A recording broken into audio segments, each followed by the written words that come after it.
So again, welcome to our Excellence Convent e-Convent e-learning program.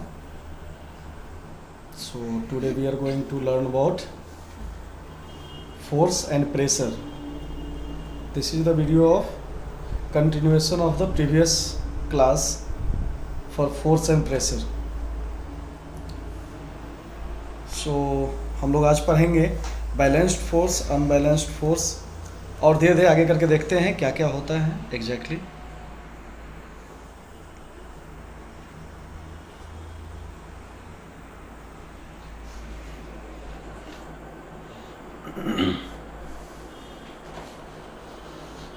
हम लोग इससे पहले क्या क्या पढ़े जी? हम लोग इसके ज़्यादा पहले पढ़े आपका effect of force, how force effect कैसे करता है एंड फोर्स क्या होता है, राइट। और उसके बाद क्या पढ़े? कांटेक्ट फोर्स पढ़े, फ्रिक्शनल फोर्स पढ़े, फिर एक कांटेक्ट और uncontact, non contact, yes, contact force and non contact means बिना कांटेक्ट किए हुए हम लोग कैसे फोर्स लगाते हैं, और कांटेक्ट करने के बाद हम लोग कैसे फोर्स लगाते हैं हम लोग उसके बारे में पढ़े। फिर हम लोग नॉन कांटेक्ट फोर्स का भी टाइप्स पढ़े, फिर कांटेक्ट फोर्स का भी टाइप्स पढ़े कि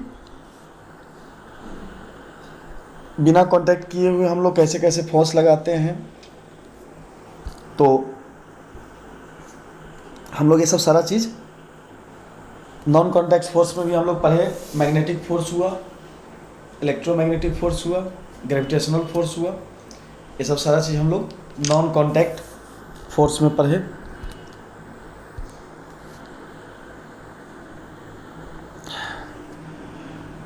फिर हम लोग पढ़े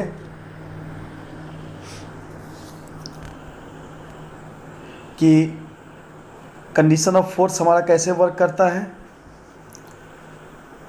फोर्स अगर जो लगता है तो resultant force, in the sense resultant force मेरा कैसे वर्क करता है। सो मेरे पास अगर जो हम किसी भी एक गाड़ी को हम पुश कर रहे हैं, या एक तरफ से पुश कर रहे हैं एक तरफ से पुल कर रहे हैं, या हम एक ही तरफ से दो जन मिल करके हम लोग पुश कर रहे हैं, या दो जन मिल के हम लोग पुश कर रहे हैं, पुल कर रहे हैं, इस केस में हमारा रिजल्टेंट फोर्स, जब दो जन एक डायरेक्शन में, जब सेम डायरेक्शन में पुश करते हैं तो हम लोग रिजल्टेंट फोर्स के लिए दोनों को ऐड कर देते हैं। लेकिन जब भी हम लोग जब अपोजिट डायरेक्शन में रहते हैं तो फिर उस केस में हम लोग क्या करते हैं कि हम लोग रिजल्टेंट फोर्स निकालने के लिए हम लोग दोनों के फोर्स को सब्ट्रैक्ट करते हैं, डिफरेंस निकालते हैं, then we will get the exact result of that force. So इसी के कंटिन्यूएशन में हम लोग पढ़ने के लिए आज जा रहे हैं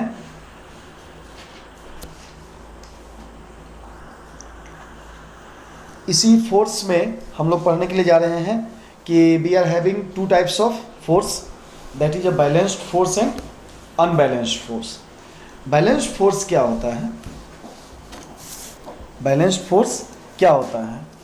what is balanced force? When two or more forces acting on an object are equal. When two or more forces acting on an object are equal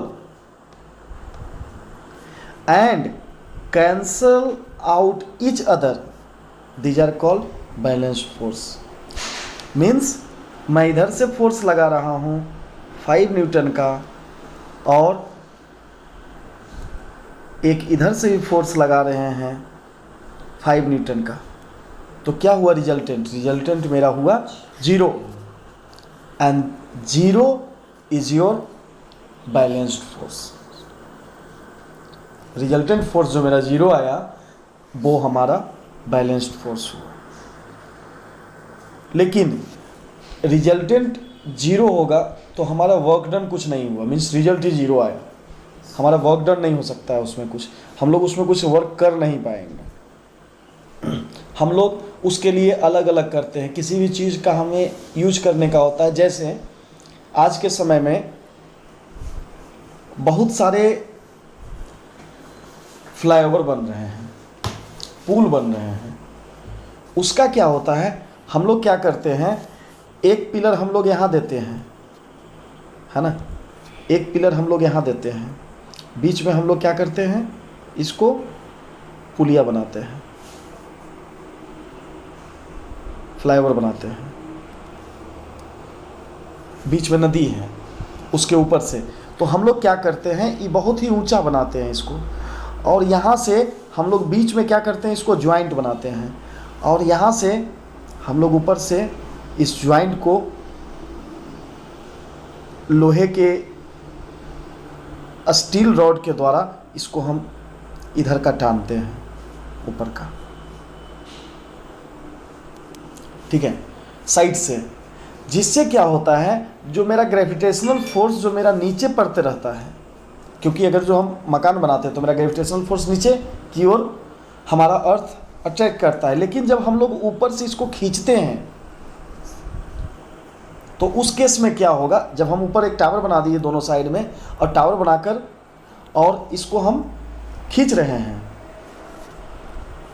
ऊपर की ओर, हम इसको खींच रहे हैं ऊपर की ओर, हम खींच रहे हैं, तो हमारा ये जो टावर है ये ऊपर की ओर खींच रहा है,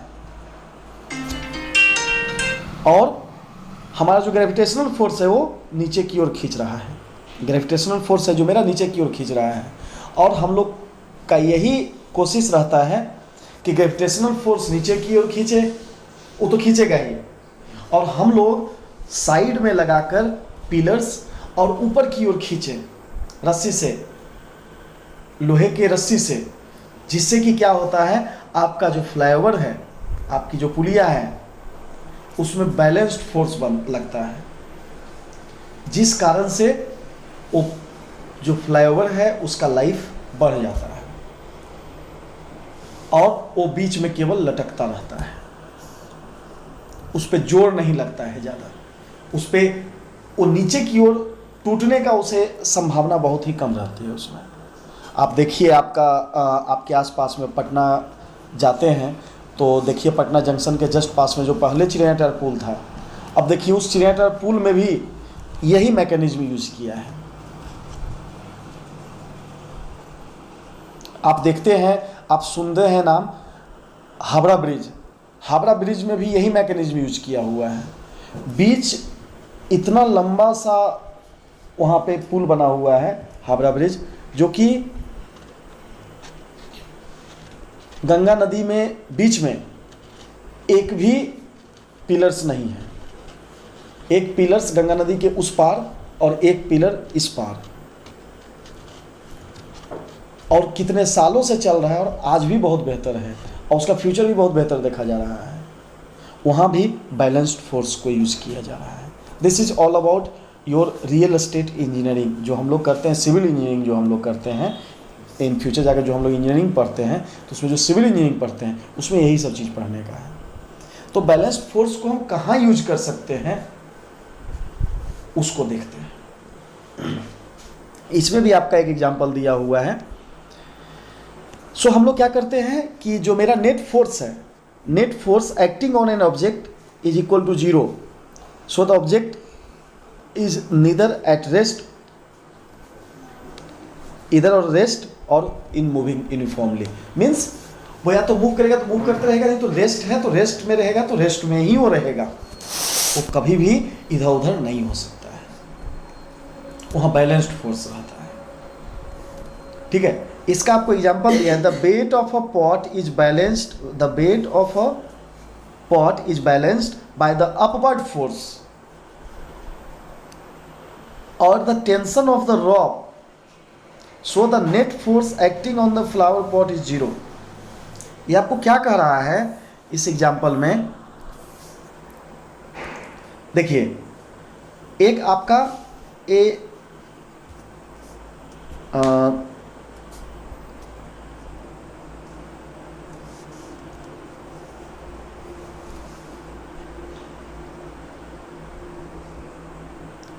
एक आपका ये रस्सी हो गया, ठीक है, और एक आपका दूसरा रस्सी हो गया। हम लोग क्या करते हैं, इस तरह से 2 रस्सी ले लेते हैं। उसके बाद हम लोग क्या करते हैं, एक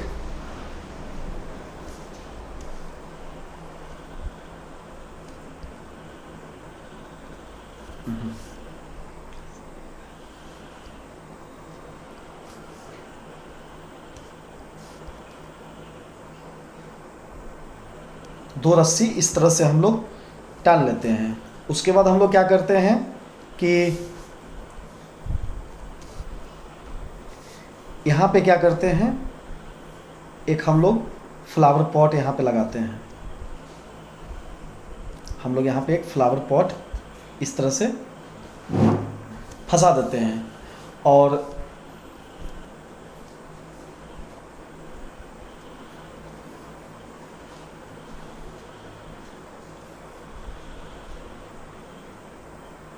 इस तरह से हम लोग एक फ्लावर पॉट यहाँ पे लगा देते हैं।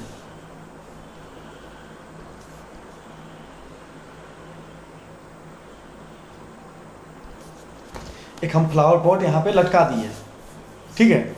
हम लोग यहाँ पे क्या करते हैं, लटका देते हैं। तो इससे क्या होता है, ये जो मेरा रस्सी है, ये जो मेरा रस्सी है, रस्सी क्या करता है, पूरा यहाँ पर टाइट किया हुआ रहता है दोनों साइड पे। दोनों साइड पे जब टाइट किया हुआ रहता है, इससे क्या होता है कि यह ऊपर की ओर खींचते रहता है। बहुत टाइट से आप रस्सी को खींच लीजिए, ठीक है, जिससे क्या होगा कि आपके फ्लावर पॉट को ऊपर की ओर खींचते रहेगा। ज़्यादा टाइट कीजिएगा तो ऊपर की ओर खींचेगा। और जो मेरा फ्लावर पॉट है, इस तरह से हम एक, इस तरह से हम 2,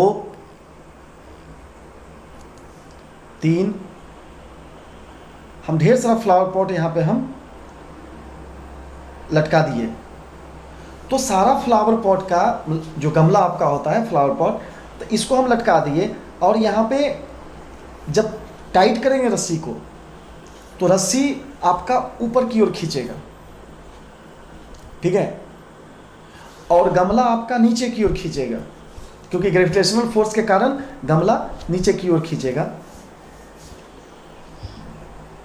और रस्सी अगर जो लूज रखेंगे तब तो नीचे आ जाएगा, लेकिन जो ज़्यादा टाइट करेंगे तो यह ऊपर करेगा। मीन्स हमें इस रोप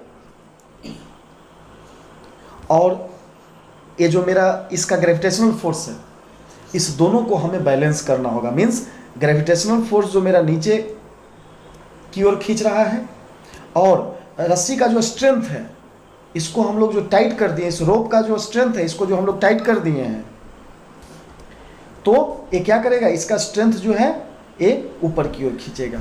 मीन्स ये दोनों मिलाकर मेरे यहाँ पे बैलेंस्ड फोर्स बनाने का हम कोशिश करेंगे। हम इतना टाइट रस्सी को खींचें जिससे कि यहाँ पे दोनों बैलेंस्ड रहे। यहाँ पे क्या रहे, ये बैलेंस्ड रहे। और जैसे ही बैलेंस्ड रहेगा तो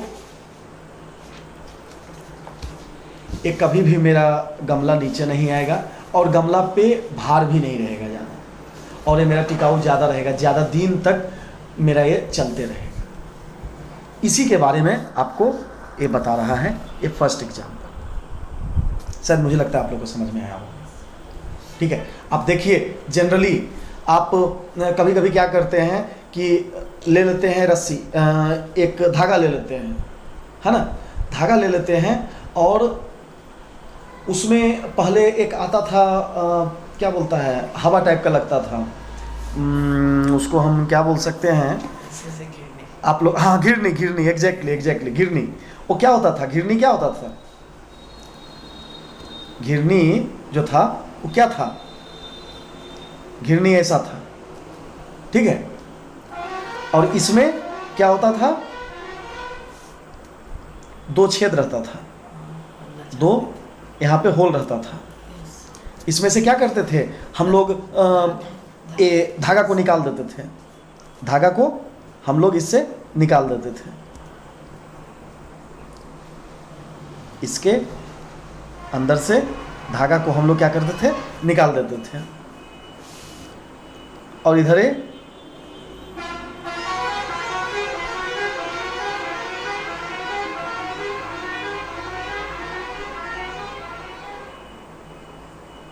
धागा को यहाँ से निकाल देते थे और फिर क्या करते थे, इधर से भी एक रखते थे और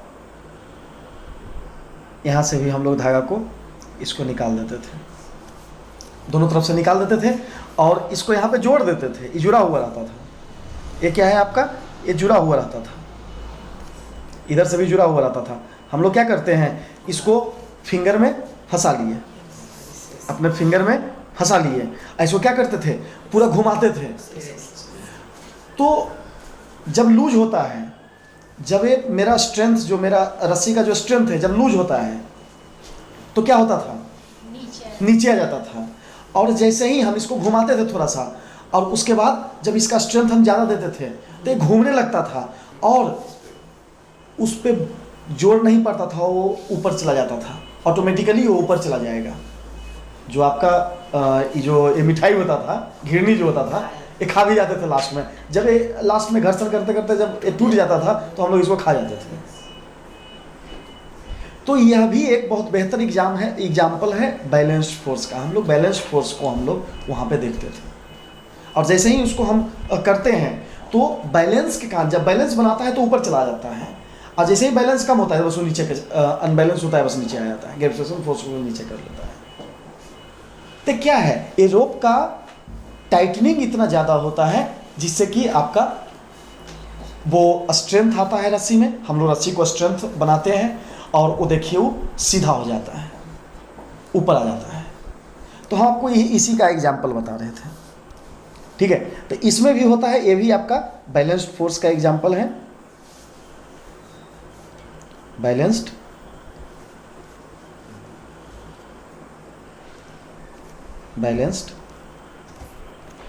फोर्स का आपका एग्जाम्पल है, ठीक है। ये बैलेंस फोर्स का एग्जाम्पल है जिससे कि हमारा ऊपर भी लगता है जितना फोर्स, उतना ही हमारा नीचे भी लगता है। और ये क्या होता है, यहाँ पर बैलेंस बना हुआ रहता है, बीच में क्या है, ये बैलेंस बना हुआ रहता है, और ये पूरा ये घूमते रहता है, मूव करते रहता है, समझे। तो हमें जैसा लगता है कि हम दो देखें, इससे हम लोग को समझ में आई है बात, ठीक है। The force of an engine drives a car forward has the same magnitude of air resistance and frictional force acting in opposite direction, so the net effect of force is zero. ये आपको बता रहा है, कुछ उस तरह का example दे रहा है कि अगर जो गाड़ी को हम उतना ही फोर्स लगाएं जिससे कि मेरा गाड़ी धीरे धीरे आगे बढ़े, लेकिन अगर जो उधर से आंधी आ रही है बहुत ज़्यादा, तो एक तो मेरा फ्रिक्शनल फोर्स भी नीचे से टायर का लगता है, और प्लस ऊपर से अगर जो हवा का भी अगर जो जोर ज़्यादा है, तो देखते हैं कि अगर जो आप धीरे से चलाना चाहते हैं तो आप चला नहीं पाते हैं, गाड़ी वहीं का वहीं रुका हुआ रहता है। आप साइकिल में, गाड़ी में तो जैसे पावर ज़्यादा होता है तो नहीं कर पाते हैं, उसको और स्पीड लेके चल जाते हैं, लेकिन साइकिल में आप इस चीज़ को देखे होंगे कि अगर जो आप साइकिल चला रहे हैं और हवा का दबाव बहुत ज़्यादा है, हवा का, ये आपका साइकिल है, आप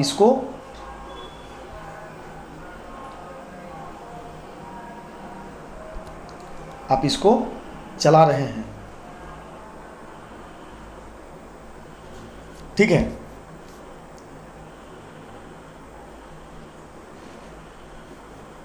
यहाँ पे कोई एक आदमी बैठा हुआ है और इस साइकिल को चला रहा है ना।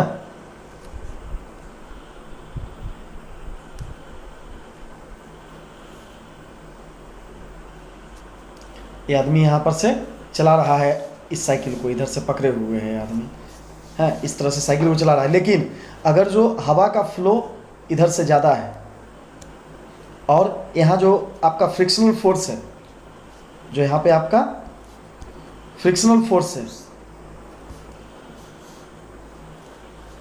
वह और हवा का जो फोर्स है वो दोनों ज़्यादा लग रहा है, और आप उतना ताकत नहीं लगा पा रहे हैं इधर से साइकिल को ले जाने के लिए।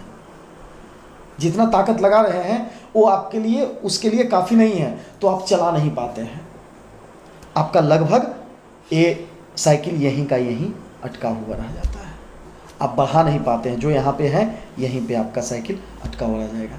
जैसे ही आप अपने फोर्स को ज़्यादा लगाए, पेंडल ज़्यादा ज़ोर से मारे और आप ज़्यादा फोर्स लगा लिए, सपोज आप 10 न्यूटन का लगा लिए फोर्स, और हवा का और फ्रिक्शनल फोर्स दोनों मिलाकर 8 न्यूटन है,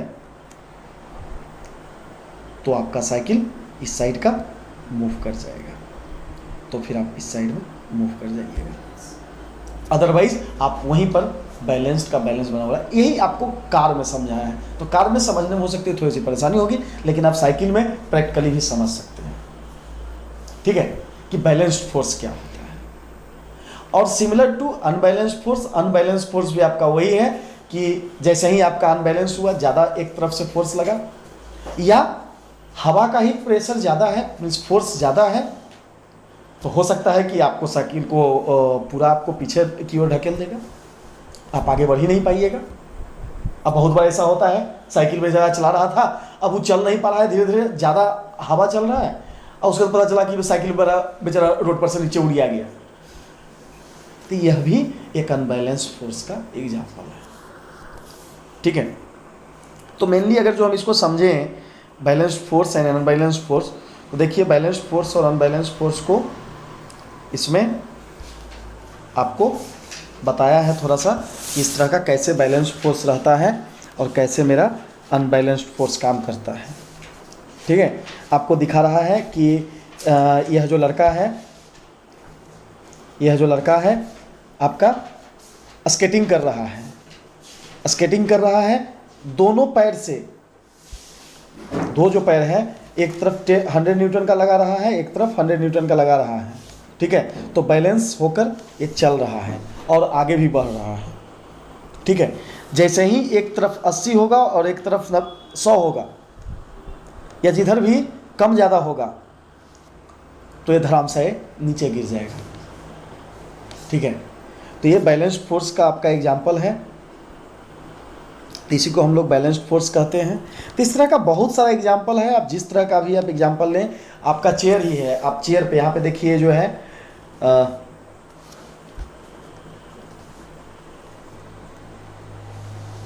ये आपका चेयर का दिखा रहा है कि चेयर पे आप बैठे हुए हैं, तो कैसे बैठे हुए हैं, चेयर अपने चारों पाँव को लेकर के ऊपर का फोर्स लगा रहा है, ठीक है। आप बैठे हुए हैं, आप नीचे का फोर्स लगाए हुए हैं, तो जब तक बैलेंस्ड है तब तक आपका चेयर ठीक है।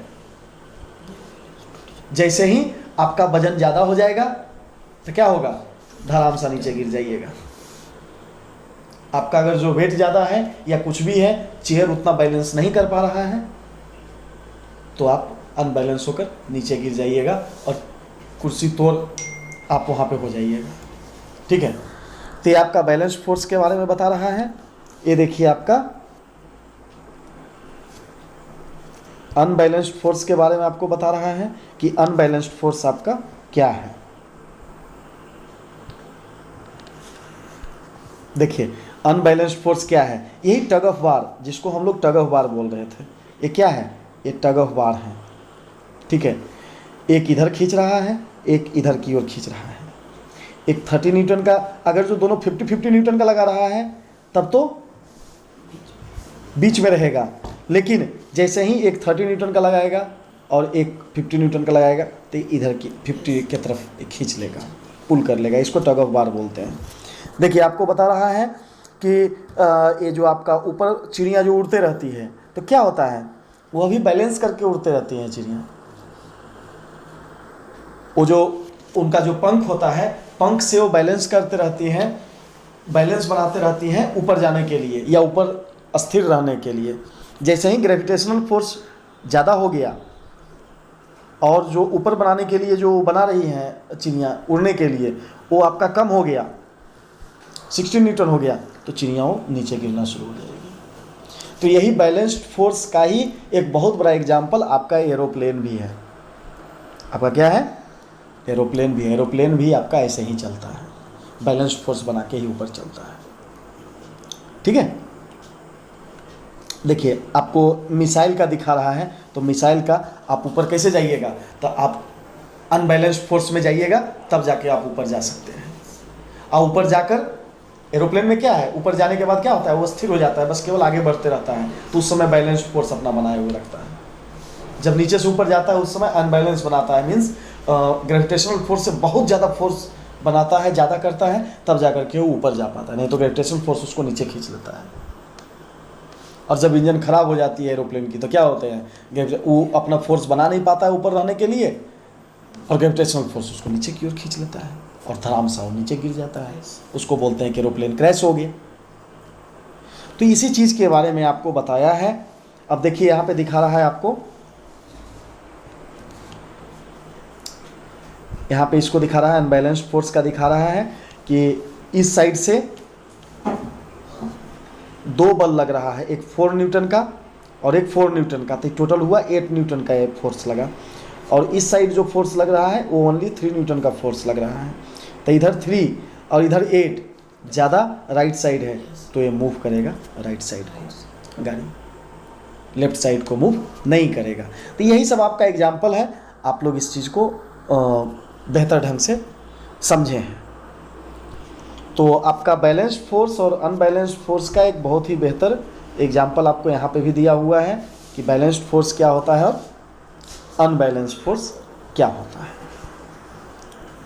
ठीक है, आप इस एग्जाम्पल को भी आप देख सकते हैं कि आपको बता रहा है balanced force when 2 or more forces acting on an object are equal in all direction। मतलब इधर भी आपका 300 न्यूटन है, इधर भी आपका 300 न्यूटन है, तो क्या है यहाँ पे रिजल्टेंट क्या आएगा, 0 आएगा, and results is no movement. Results क्या होगा आपका, no movement. Unbalanced force one sided 400 आएगा, सेकेंड राइट साइड 300 आएगा, तो इधर 300 दोनों बैलेंस था, तो दोनों एक दूसरे को खींच नहीं पा रहे थे। And when unbalanced force, when 2 or more unequal forces acts on an object move in the direction with more force, net force is the difference between these two forces। means net force is your resultant force, जो हम लोग पहले पढ़ चुके हैं कि resultant force क्या होता है। तो रिजल्टेंट फोर्स जो 400 न्यूटन लेफ्ट साइड को खींच रहा है, 300 न्यूटन राइट साइड को कर रहा है, तो मेरा रिजल्टेंट फोर्स क्या होगा, 400 माइनस 300 दैट इज 100 न्यूटन, और यह लेफ्ट साइड को मूव कर जाएगा। तो आप लोग को समझ में आया कि what is balanced force and what is unbalanced force. तो ये हुआ आपका बैलेंस्ड फोर्स, ये हुआ आपका अनबैलेंस्ड फोर्स। ये आपके लिए बहुत ही बेहतर टॉपिक था, बैलेंस्ड फोर्स और अनबैलेंस्ड फोर्स को समझना। ठीक है, ठीक है। तो हम लोग अब आगे पढ़ते हैं कि हमारा फ्रिक्शन क्या है। We know that the force that acts between the two surfaces, force that acts between the two surfaces which are in contact is called frictional force। Frictional force will always be applied on contact force, only on contact force। frictional force कभी भी अनकॉन्टैक्ट means non contact force पे apply नहीं हो सकता है। Frictional force जब भी applied होगा तो कहां होगा, कॉन्टैक्ट फोर्स के ही पास फ्रिक्शनल फोर्स हम अप्लाई कर सकते हैं। हम लोग हाथ से रगड़ें या कुछ भी करें, जैसे भी हम लोग फ्रिक्शन लाएं, फ्रिक्शन मीन्स घर्षण। तो some important characteristics of frictional force are as follows. It depends on the smoothness or roughness of the surface, a smoothness and roughness of the surface in contact। जो contact में आया वहाँ पे smoothness कितना है, चिकनापन कितना है, roughness कितना है, रुखरापन कितना है, उससे डिपेंड करता है कि कितना frictional force लगेगा। more the roughness greater will be frictional force। exactly, ज़्यादा रफ रहेगा तो ज़्यादा friction force लगेगा, और मोर स्मूथनेस, अगर जो स्मूथनेस ज़्यादा होगा तो लेसर फ्रिक्शन होगा। ज़्यादा स्मूथनेस होगा, ज़्यादा चिकनापन होगा तो कम लगेगा। ठीक है, so it is a self adjusting force. यह जो है सेल्फ एडजस्टिंग फोर्स है, इसको हम बैलेंस नहीं कर पाते हैं, ये सेल्फ लगेगा। हम चाहेंगे नहीं यहाँ पे फ्रिक्शन लगे, तब कोई ज़रूरी नहीं है। उसके लिए हम लोग उपयोग में लाते हैं, अलग अलग चीज़ को हम यूज करते हैं। हम लोग ऑयल को यूज़ करते हैं कि इसमें फ्रिक्शन फोर्स कम लगे, वो अलग बात है। अदरवाइज ये सेल्फ लगता है, ये किसी को कहने से नहीं लगता है, किसी को चाहने से नहीं लगता है, ठीक है, ये सेल्फ लगेगा। It always oppose the motion of a body over another body. किसी भी एक बॉडी पे दूसरे बॉडी का मोशन को ये अपोज करता है, मीन्स इट रेसिस्टेंस प्रोवाइड करता है। आप आगे बढ़ना चाह रहे हैं लेकिन फ्रिक्शन के कारण आप आगे नहीं बढ़ पा रहे हैं। एक बॉल को आप फेंकते हैं तो जमीन पे घसराते घसराते वो आगे जाता है, लेकिन वो फ्रिक्शन के कारण वो धीरे धीरे एक जगह जाता है और जाके रुक जाता है। फ्रिक्शन नहीं होता तो हमेशा एक बार फेंक देते वो आगे चलते जाता है, ठीक है। सो फ्रिक्शन अननेसेसरी एविल, यह खराब भी है लेकिन यह बहुत ज़रूरी भी है, समझे। आप कार लेते हैं, आप क्या करते हैं, आप कार लेते हैं और उस कार को आप लोग क्या करते हैं, उस कार को आप चलाते हैं, अच्छी बात है, लेकिन अगर जो फ्रिक्शन नहीं रहेगा तो कार नहीं चल पाएगा। लेकिन फ्रिक्शन के कारण ही आपका कार का इंजन घिस जाता है, चलते चलते घिस जाता है और आपका कार खराब हो जाता है। आपका साइकिल का जो बॉल है, गोली जिसको बोलते हैं, वो घिस जाता है, चक्का आपका घिस जाता है, चक्का आपका खराब हो जाता है, फिर आप नया चक्का लगाते हैं, तो वो फ्रिक्शन के कारण होता है। तो खराब भी है क्योंकि, लेकिन अगर जो फ्रिक्शन नहीं रहेगा तो आप फिर चल नहीं पाएंगे, आप साइकिल चला नहीं पाएंगे, आप गाड़ी चला नहीं सकेंगे, ठीक है। So friction is evil, evil means वो खराब चीज़ है, बट इट इज नेसेसरी, यह जरूरी भी है हमारे लिए, ठीक है। सो फ्रिक्शन हमारे लिए जरूरी भी है और हमारे लिए हार्मफुल भी है, लेकिन हमारे लिए जरूरी है। हार्मफुल है फिर भी हमारे लिए जरूरी है। सो आपको यहाँ पे दिखा रहा है कि friction, many times frictional force is useful, many time frictional force is useful, हमारे लिए बहुत सारे समय में यूजफुल होता है। And we want to keep it, but in some cases friction is harmful and is undesirable. हम चाहते नहीं हैं, this is not in my desire, this is undesirable, but फिर भी वहाँ पे फ्रिक्शन होता ही है, हम उसको कुछ कर नहीं सकते, ठीक है। So undesirable effect of friction, undesirable effect of friction, हम नहीं भी चाहते हैं फिर भी वहाँ पे फ्रिक्शन है, ठीक है। तो कैसा है friction, wears away the sole of shoes. आपका जो शूज है, जूता, उसका सोल जो है आपका घिस जाता है, ठीक है, बर्न आउट हो जाता है। क्या आप चाहते हैं पापा नया नया जूता खरीद के देते हैं और आप तुरंत उसको फाड़ देते हैं? तो आप जान के थोड़ी फाड़ते हैं, वो फ्रिक्शनल फोर्स के कारण फट जाता है। When we walk on the road, there is friction between the soles of shoes and the surface of the road, ठीक है। लेकिन यह क्या है, जरूरी है या नहीं है? बहुत ही जरूरी है। अगर जो हमारा फ्रिक्शन नहीं हो तो हम चल नहीं पाएंगे, इसीलिए इसको बोला जाता है this is the necessary evil. क्या है आपका? This is the necessary evil. यह नेसेसरी है, खराब भी है लेकिन फिर भी ये बहुत ही नेसेसरी है। ओके, सो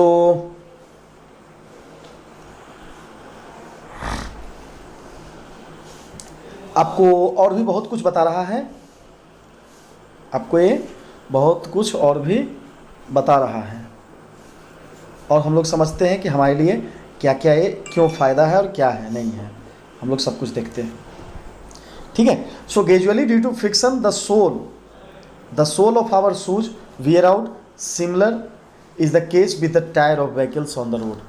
तो व्हीकल का जो मेरा टायर है उसके साथ भी यही इसी तरह का सिमिलर वर्क होता है। हम नहीं चाहते हैं, this is not desirable for us, but that is happening, वो होना ही है, उसको कुछ हम कर नहीं सकते, ठीक है। Reduced friction may lead to fall, reduced friction may lead to fall, हम गिर सकते हैं। अगर जो फ्रिक्शन नहीं होगा, फ्रिक्शन कहीं पे कम जाएगा, फ्रिक्शनल फोर्स, तो हम वहाँ पे गिर सकते हैं, हम वहाँ पे फॉल कर सकते हैं। जैसे आप लोग देखते हैं कहीं पे किसी भी फर्श पे अगर जो तेल गिरा हुआ है तो वहाँ पे फ्रिक्शन कम जाता है और वहाँ पे हम लोग गिर जाते हैं। कहीं पे बनाना का छिलका गिरा हुआ है, वहाँ पे अगर जो हम लोग हमारा पैर रखा जाता है तो वहाँ पे फ्रिक्शन मेरा कम जाता है और वहाँ पे हम फॉल कर जाते हैं। हम लोग जिसको बोलते हैं हम लोग स्लिप कर गए, तो स्लिप करना वही है, ठीक है। Friction wears out machine parts, this is undesirable, हम नहीं चाहते हैं ऐसा। क्या होता है, मशीन पार्ट्स को वेयर आउट कर देता है, मीन्स बर्न आउट कर देता है। इसको क्या करता है, घिस जाता है, जिससे मेरा मशीन खराब हो जाता है, फिर से हमें नए मशीन का जरूरत होता है, ठीक है। मैशनरी पार्ट के लिए फ्रिक्शन प्रोड्यूसेस हीट, फ्रिक्शन के कारण हीट प्रोड्यूस होता है।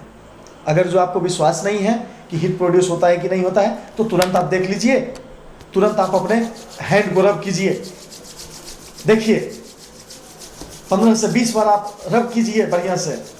हल्का हल्का रब कीजिएगा तो कम लगेगा, फ्रिक्शन कम कीजिएगा तो कस के अगर जो रब कीजिएगा तब आप देखिए गर्म लगा कि नहीं लगा आपको। आप देखिए हैंड को रब करके, तब आपको समझ में आएगा कि फ्रिक्शनल फोर्स क्या हुआ और आपका हाथ गर्म हो गया होगा। अभी तक आप रब करके देखिए, आपको समझ में आएगा। सो फ्रिक्शन प्रोड्यूसेस हीट, और यही फ्रिक्शन के कारण आपका गाड़ी कभी कभी बहुत ज़्यादा जब हीट हो जाता है तो उसको कूल करने के लिए हम लोग गाड़ी में कूलेन डालते हैं। एक लिक्विड आता है जो कूलेन होता है, वो आपके गाड़ी को में डाला जाता है उसके हीट को कम करने के लिए, गाड़ी के हीट को, जो कि कूलेन का फैसिलिटी टू व्हीलर में नहीं होता है। और इसी टू व्हीलर में नहीं होने के कारण आप अगर जो ज़्यादा दूर चलते हैं तो फोर व्हीलर से चलने का कोशिश करते हैं। अगर जो टू व्हीलर से चलते हैं तो हर 150-200 किलोमीटर पे आपको रेस्ट लेना होता है, आधे घंटे 1 घंटे का। तो आप रेस्ट नहीं लेते हैं, आप बाइक को रेस्ट देते हैं क्योंकि उसमें कूलेंट नहीं है। अदरवाइज वो बहुत ज़्यादा हीट हो जाएगा और आपका इंजन सीज कर सकता है, खराब हो जाएगा, ठीक है। फोर व्हीलर में ये चीज़ नहीं होता है, आप 400, 500, 1000 किलोमीटर आप जितना चाहें आप उतना चल सकते हैं। आपका शरीर रेस्ट मांगेगा लेकिन गाड़ी रेस्ट नहीं मांगेगा आपसे कभी, क्योंकि उसमें कूलेंट दिया जाता है, आपकी गाड़ी को हिट होने नहीं देता। तो हम लोग हर चीज़ का हम लोग उपाय निकाल चुके हैं। मनुष्य एक ऐसा होशियार प्राणी है जो कि हर चीज़ का उपाय निकाल चुका है। Friction slows down motion, exactly friction slows down motion. Friction तो हमारा मोशन को तो स्लो कर ही देता है, हम स्पीड में रहते हैं। आप जब तक पैडल मारते रहते हैं साइकिल का तब तक आपका गाड़ी साइकिल चलते रहता है। आप पैडल छोड़ देते हैं तो थोड़ी आपका साइकिल चलते रहता है। तो आपके मोशन को कम कर देता है फ्रिक्शन, एग्जैक्टली उसमें तो कुछ है नहीं, ठीक है। सो हाँ, friction reduces efficiency of machine.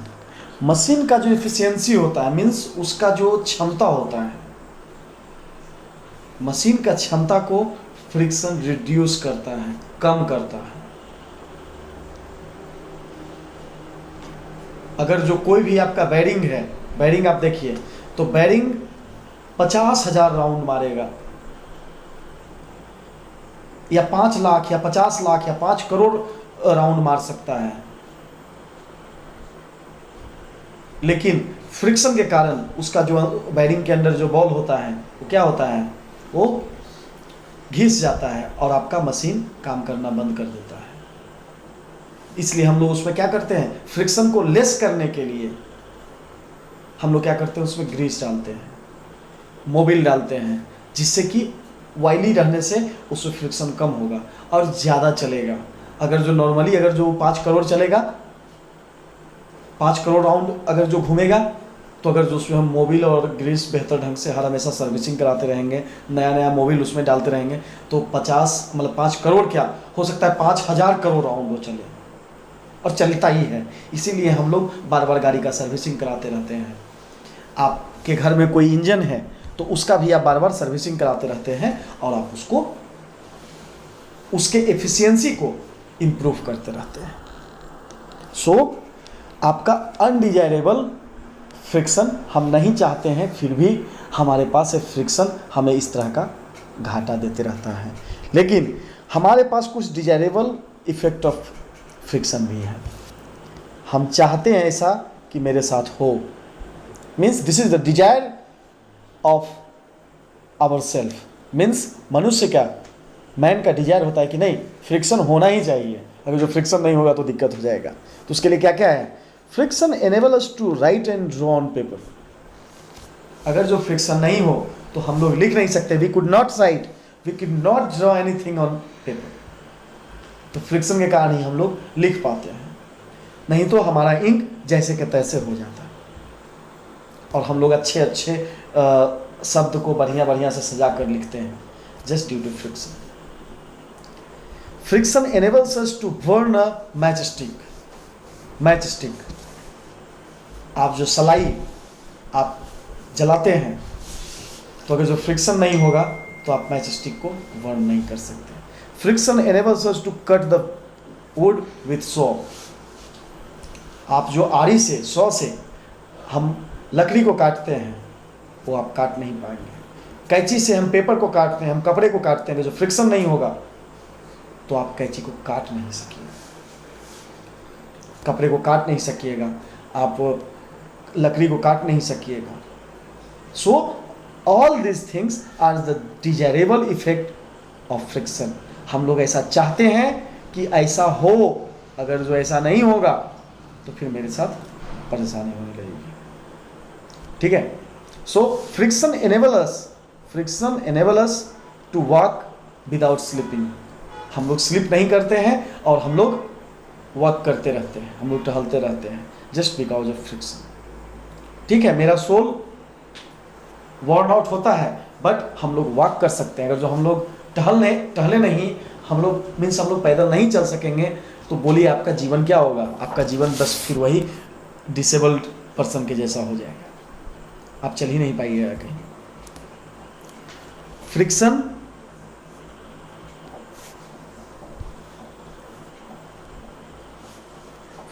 enable us to apply brakes and stop a moving vehicles।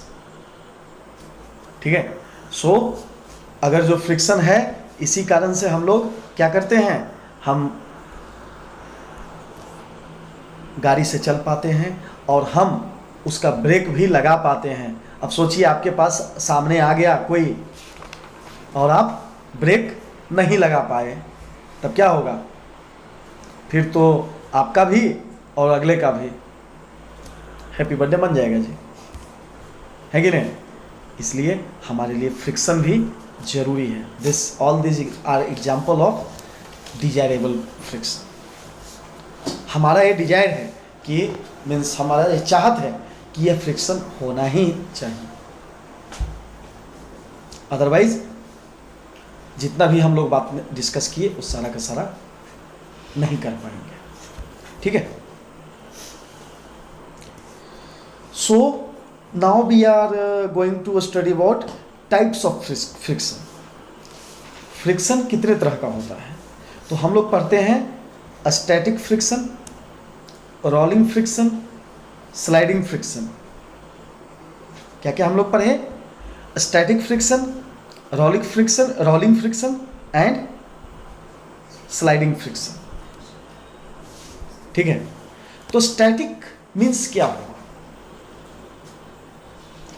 हम लोग इसको देखते हैं। This type of friction exist between the stationary object and the surface. कोई भी एक स्टेशनरी ऑब्जेक्ट है और एक सरफेस है, so it is equivalent to the force applied on the stationary object to make it stationary object to make it move. What? It does not move. It is a maximum when a body has just started to move. The maximum value for static friction is called limiting friction. ठीक है। So static friction क्या हुआ?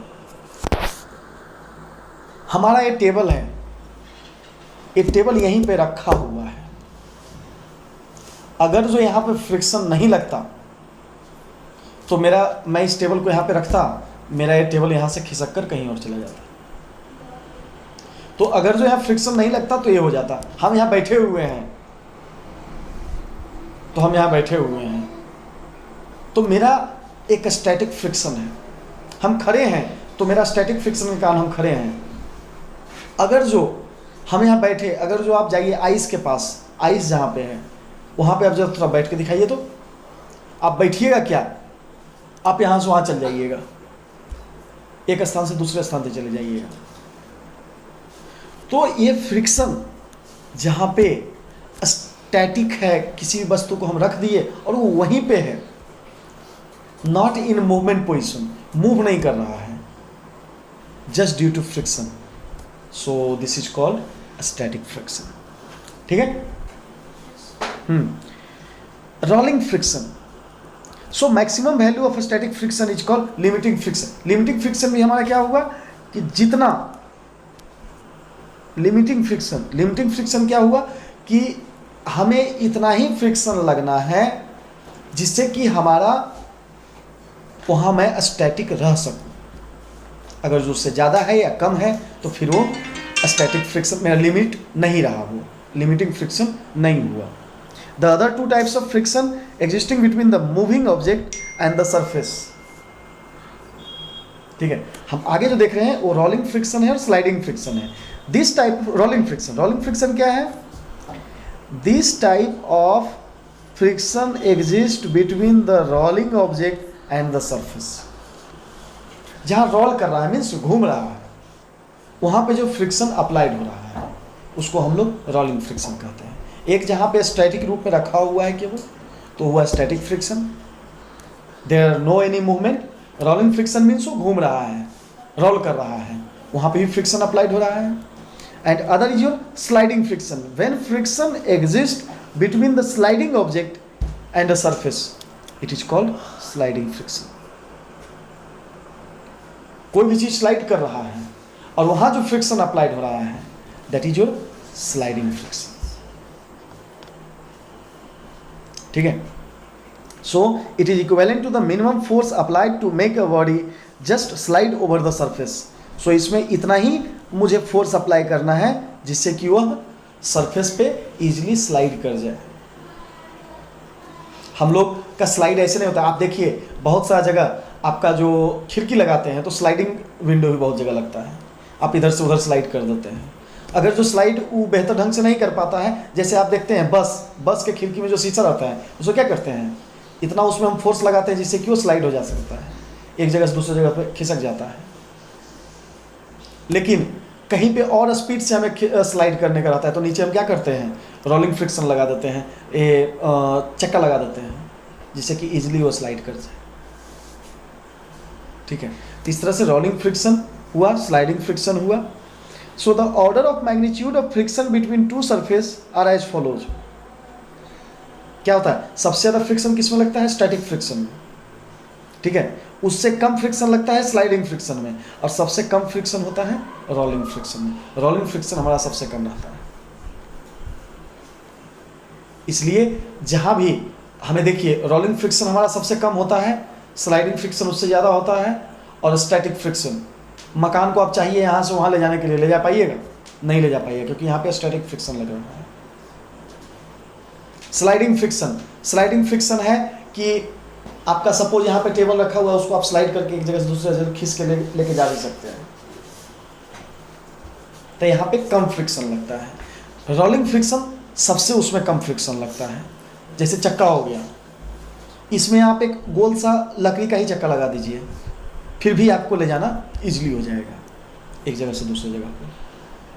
ठीक है, आप इसमें bearing वूरिंग कुछ नहीं लगाइए, आप केवल ऐसे छोटा सा चक्का लगा दीजिए, लकड़ी का ही लगा दीजिए, या गोला कुछ भी रख दीजिए, या बॉल टाइप का रख दीजिए, उसी से आप बेहतर ढंग से आप स्लाइड करके लेके जा सकते हैं, रोल करके। तो रोलिंग फ्रिक्शन सबसे कम होता है और स्लाइडिंग फ्रिक्शन उससे ज़्यादा होता है, और स्टैटिक फ्रिक्शन तो सबसे ज़्यादा होता है। ठीक है, so both the static and sliding friction get affected by the smoothness on the surface and the weight of the object. Exactly, static friction और sliding friction जो आपका होता है स्मूथनेस ऑफ द सरफेस आपका कितना स्मूथ है, and आपके object का वेट कितना है, वेट कितना है उस पर डिपेंड करता है।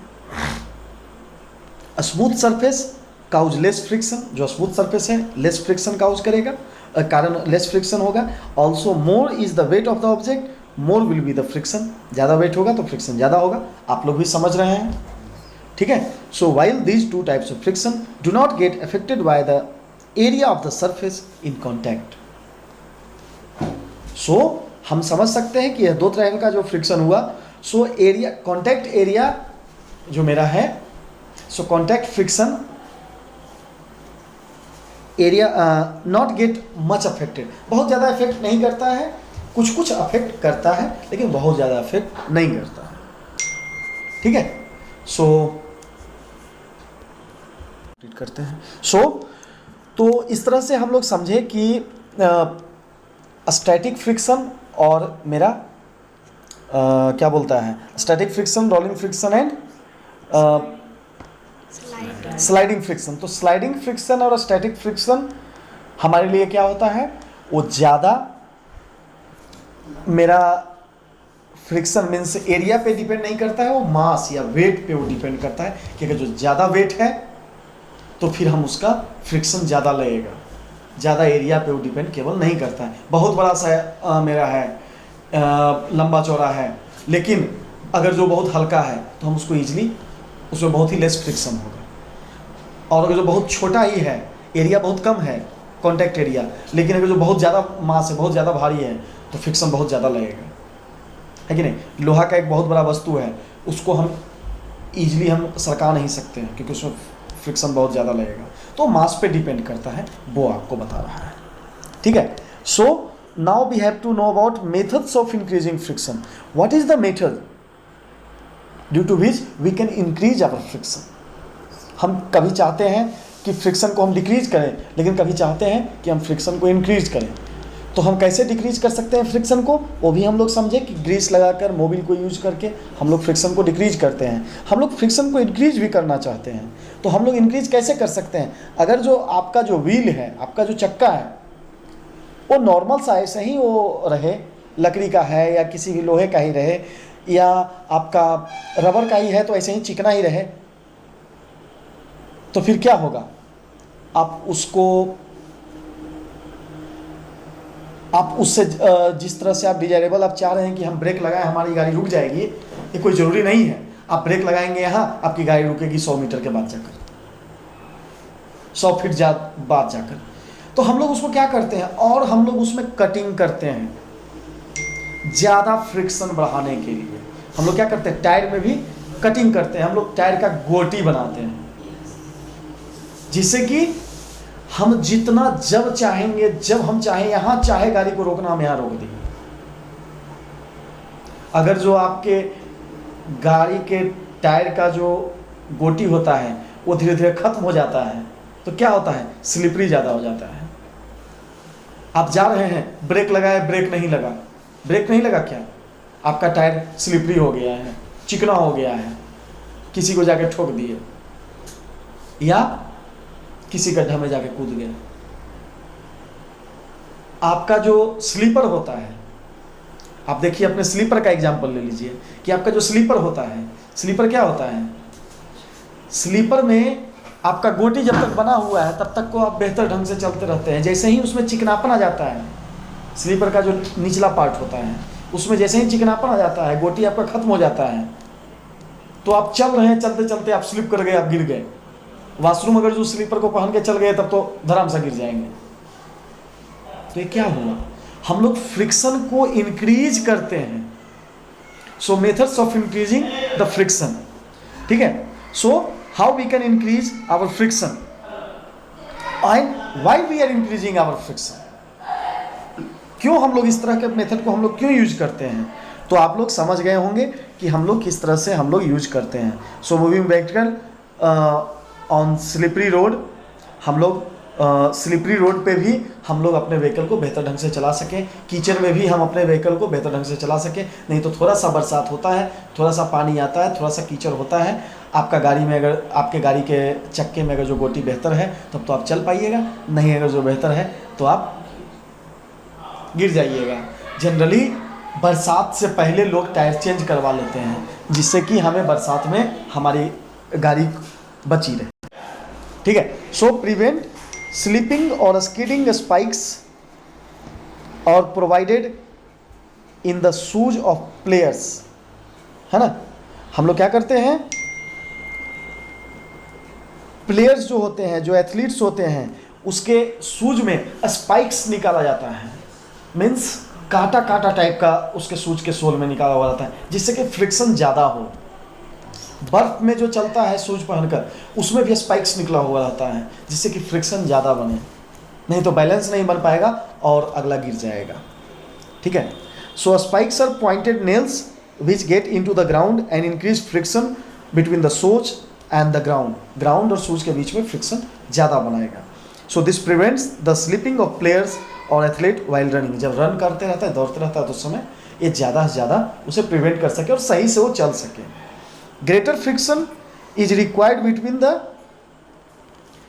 Belts and machine wheel so that the wheels can drive machine wheels properly without slipping off the wheels. Machine wheels are made of a special material to increase friction. Machine wheels, इसको ध्यान रखिए, machine wheels are made to a special material to increase friction. जो machine का जो belt होता है, belt जो देखते हैं बेल्ट होता है, स्पेशल मटेरियल से उसको बनाया जाता है, जिससे कि इंक्रीज फ्रिक्शन बहुत ज़्यादा इंक्रीज हो और बेहतर ढंग से मशीन को चला सके, घुमा सके। ठीक है, अगर जो उसमें बेहतर ढंग से अगर जो उसका घुमा नहीं सकेगा, तो फिर क्या होगा, मशीन जो बेल्ट आपका है, बेल्ट ही चलते रहेगा, बेल्ट चलते रहेगा, वो आपका मशीन चलेगा ही नहीं, मशीन आपका नहीं चल पाएगा, आपका चक्का नहीं घूम पाएगा और बेल्ट ही केवल घूमते रहेगा, तो फिर क्या फ़ायदा है, उससे कोई फ़ायदा नहीं है। इसलिए हम लोग we are applying many methods to increase our friction according to our requirement. हमने आपको बार बार बोला कि हम लोग बहुत सारे चीज़ को यूज करते हैं, अपने सहूलियत को देखते हुए, अपने लाभ को देखते हुए हम लोग उसको, उस मेथड को यूज करते हैं। हम लोग ऐसा नियम बना लेते हैं, हम लोग इस तरह का काम करने लगते हैं जिससे कि हमको फ़ायदा हो। ठीक है, there are also many methods to reduce the friction. हम लोग फ्रिक्शन को रिड्यूस भी करें, उसके लिए भी हम लोग बहुत सारे अप्लाई यूज करते हैं। We are applying lubricant, we are applying oil, grease, कहीं पे रब्ड सरफेस है या कहीं पे हमें मशीनरी में हम लोग ऑयल ग्रीस को हम लोग यूज करते हैं। कहीं पे देखते हैं हमको यहाँ से वहाँ तक ले जाना है, आप देखिए कभी कभी क्या करते हैं कि आप किसी चीज़ में किसी चीज़ को डालना चाहते हैं, सपोज आपका हैंडल ही है, हैंडल आप ब्रेक क्या उसको बोलते हैं, गाड़ी का जो स्टीयरिंग का जो हैंडल होता है, उसमें आप किसी चीज़ को डालना चाहते हैं तो नहीं डलता है, उसमें क्या करते हैं, थोड़ा सा उसमें ऑयल लगा देते हैं और उसको ईजिली आप डाल देते हैं और ईजिली वो चला जाता है। ऐसा होता ही नहीं होता है। So why you are applying oil and grease on that, just to reduce the friction so that we can put it in that material or in that object very easily। बहुत ही आसानी से हम उसको उसमें पुट कर सकें और बेहतर ढंग से हम उसको आगे बढ़ा सकें। So we are using grease in many machines to move fast and faster, okay, जिससे कि वो स्मूथ हो जाता है और आगे बढ़ने में उससे आसानी होती है मुझे। ठीक है, सो हम लोग इस तरह का हम लोग यूज करते हैं। सो हम लोग के पास तो आप समझ ही गए होंगे अभी तक कि हम लोग इतने होशियार प्राणी हैं कि जिस चीज़ का भी हमें जैसे यूज करने का होता है हम लोग उस तरह से यूज करते हैं। ठीक है, सो यूजिंग बॉल बियरिंग इन मशीन, रोलिंग फ्रिक्शन को हम लोग यूज करते हैं। रोलिंग फ्रिक्शन यूज करने से ऐसे अगर जो रहेगा तो हमारा यूज करते रहेंगे, एक इसको हम इससे यूज करेंगे तो भी मेरा काम करेगा, लेकिन उसमें अगर जो हम रोलिंग फ्रिक्शन यूज करेंगे तो स्लाइडिंग और स्टैटिक फ्रिक्शन से ज़्यादा वर्क मेरा रोलिंग फ्रिक्शन करता है। इसलिए हम लोग उसमें क्या करते हैं, बॉल दे देते हैं जिससे कि रोल करेगा और उसमें भी हम लोग ग्रीस और मोबिल डाल देते हैं जिससे कि और मेरा स्पीड से मूव करेगा और ज़्यादा बेहतर रहेगा। So using ball bearing in machine, a ball bearing consist of small steel walls enclose between two metal rings, एक टू मेटल रिंग्स हम लोग जानते हैं, ये बैरिंग के रूप में ये बता रहा है, हम लोग कैसे उसको यूज करते हैं वही बता रहा है, ठीक है। प्रेजेंस ऑफ स्मॉल स्टील, ठीक है, using wheel to move objects, a suitcase is fitted with a small wheels called rollers. आप देखते हैं आपका भारी से भारी सूटकेस होता है, बहुत भारी होता है सूटकेस, लेकिन उसमें हम लोग क्या करते हैं, चक्का लगा देते हैं, जिससे कि हम लोग इजीली एक स्थान से दूसरे स्थान तक लेके उसको चले जाते हैं। उसमें बैरिंग का यूज़ नहीं करते हैं, लेकिन कितना इजीली मेरा चला जाता है। तो रोलिंग फ्रिक्शन को यूज करते हैं, जिससे कि मेरा बेहतर ढंग से हम किसी भी चीज़ को यूज कर सकते हैं और बेहतर यूज कर सकते हैं। सो यहाँ पे हम लोग अभी तक पढ़े, क्या क्या पढ़े, फ्रिक्शन, टाइप्स ऑफ फ्रिक्शन, किस तरह से हम लोग यूज करते हैं, सारा चीज़, फोर्स और फ्रिक्शन हम लोग बेहतर ढंग से यहाँ पे पढ़ने का कोशिश किए। और हम लोग अगले नेक्स्ट क्लास में हम लोग पढ़ेंगे प्रेशर, कि प्रेशर हमारा कैसे वर्क करता है।